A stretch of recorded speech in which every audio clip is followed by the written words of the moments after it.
Hello everyone, welcome. My name's Caleb and today I'm joined with my good friend Inde. Welcome to the show, dude. Thanks, Caleb. How you doing today? Amazing. Happy to be here. Yeah, what are we sitting here in front of today? So this is a 2021 Ford Mustang Mach-E GT. Oh, okay. Yeah. Okay. And the Star White too. Star White, yeah. I mean, I was about to say, I love the white with the black accent and black trim. It's a really good looking car. I know, right? Yeah. That's why I got it. Yeah, exactly. Well, so you've told me you're not necessarily an enthusiast car guy, but Right. What attracted you specifically to this car to buy it? Yeah. So I was looking for a car for about a year, very casually, you know, like basically I'd go to the gym and I'd look at all the cool cars around and I was like, I wonder if I could get that one someday. And so I wanted to get a safer car, some type of SUV or crossover, something with a good safety rating, right? But every time I saw this one on the road, I was like swooning, you know?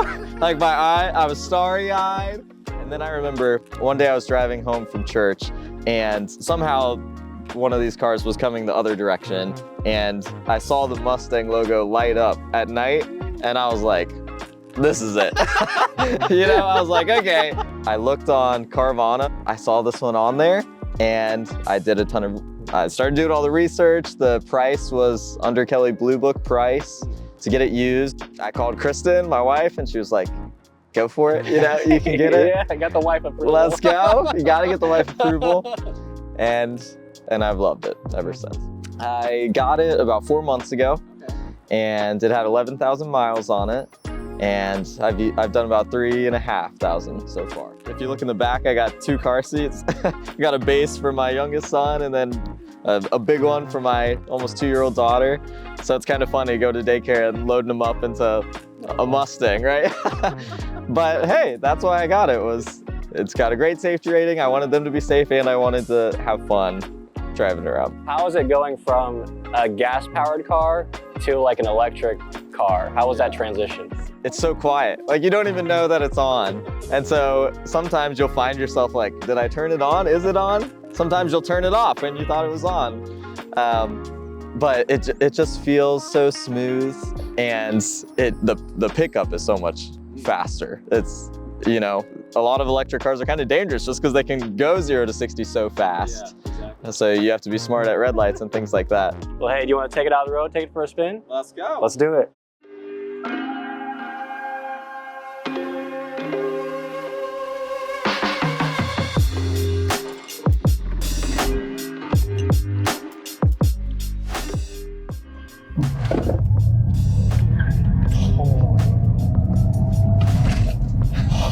Oh, dude. Oh my gosh. Once you hit 75, 80, yeah, it won't let you accelerate to the same degree. Oh, okay. A lot of people are upset about that, you know, because they want this thing to go into the hundreds. But you can notice how it'll cool down. Yeah. Once you hit that speed. But I'm not trying to go that fast anyway. Yeah. And with the kids, I'm never doing that anyway. But I mean, that was unbelievable. Like I said, I've never been in an electric car before. So that was like, I was back in my seat and like, I'm looking over like, holy cow, we're already at that speed limit? We're already at that speed? Jeez, man. Oh. I know. That'd be dangerous for me to have because I would be flooring it every single chance I could. It's hard not to, right? That's maybe the hardest part about driving this car is like, you know how much power it has. Yeah. So to just drive it normally almost feels like you're doing a disservice. I don't know if it's the primary reason. A big reason why I got the GT, the front bumper is black, where the pony is, instead of white the same color. Okay, yeah, that's the body right. color. Yeah, that's a good point because I've seen that on other Mach-E's and I'm like, I wonder why. Once you said, I wonder why there's a difference in that. Yeah, that makes sense. Yeah. And the other difference is on the back. The logo says GT instead of having the Mustang. Yeah.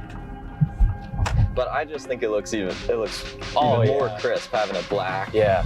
Especially at night when it glows.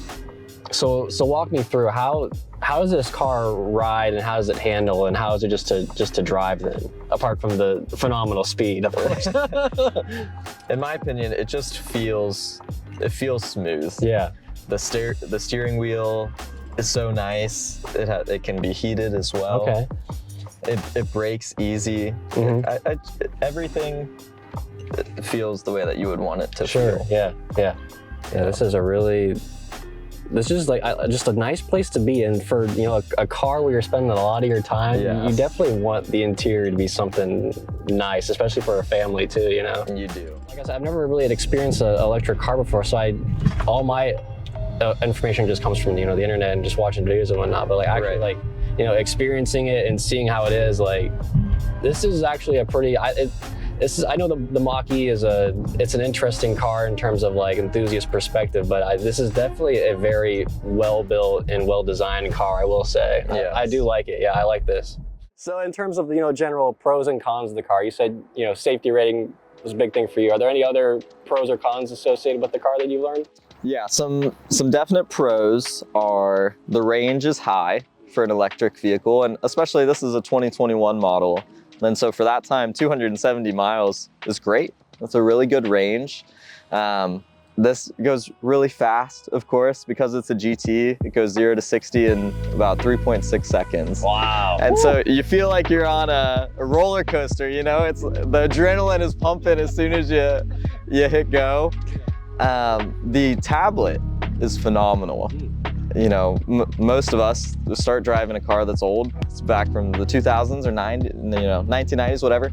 And just to have a tablet that's so functional, you got Spotify up there. It's got the things that you need so that you're not looking at it as much. The map is way bigger, so you don't have to like lift up your phone and squint. The trunk space is nice, but because it looks so slick, the trunk isn't huge. So sometimes, you know, speaking of a family vehicle, we can't always fit everything that we need in this trunk, and so we have to take my wife's SUV instead. And we have a stroller for 2 kids, and that doesn't fit in here, you know. If we put the seats down, it would fit, but you can't do that when you have kids. Also, it's electric, right? And so we can't just drive this, you know, 300 miles, 400 miles down south. You got to charge it, and sometimes finding a charging station is easy, sometimes it's hard. If you're not in a major city, it can be difficult. And to find level 3 chargers that are, you know, really fast chargers, 45-minute chargers, those can be even more difficult and sometimes costly. So if my wife and I are going on a road trip, we'll take her gas car instead. So this is almost more like a car idealized for just around town travel almost then, is that correct? It is, okay. Yeah. Okay. And there's a couple times where I've taken it, you know, an hour and a half away and back, and it's been fine. Yeah, if you're gonna go far, you can plan out your trip, you can, you know, map superchargers along the way, but that takes a little bit of work. Mm-hmm.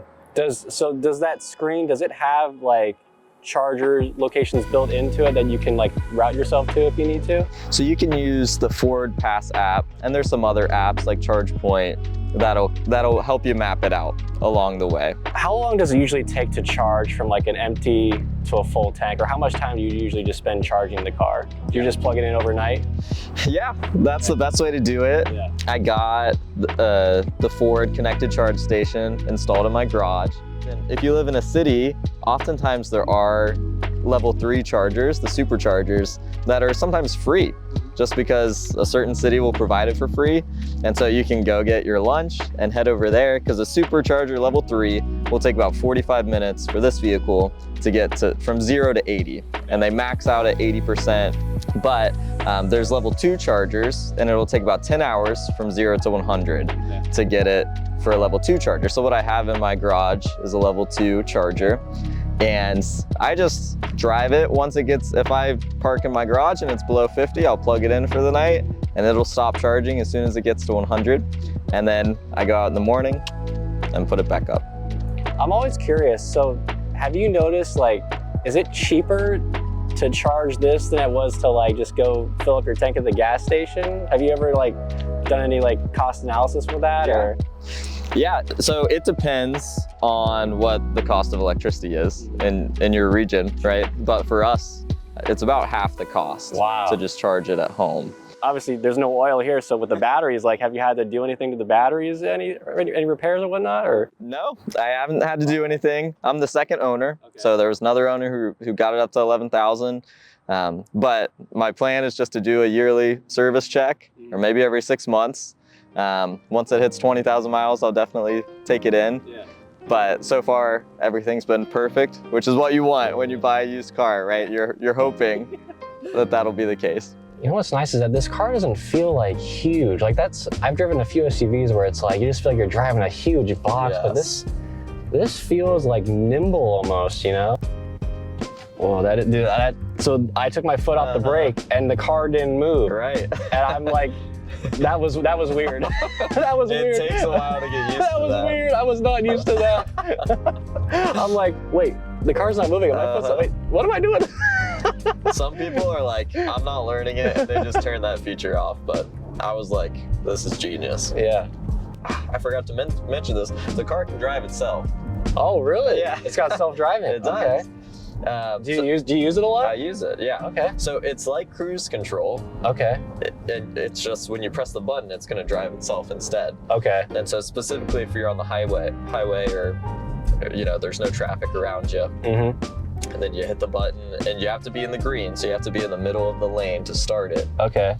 And then it'll take care of it, and you can feel, you have to keep your hands, you know. On the wheel? Yeah. Okay. At the perfect spot. Okay. But it'll adjust it for you. I gotta say, I've said it once, I'll say it, this is a really nice car to drive. I mean, this is about as easy as driving can be. I mean, the brakes are nice and tight. The throttle is easy.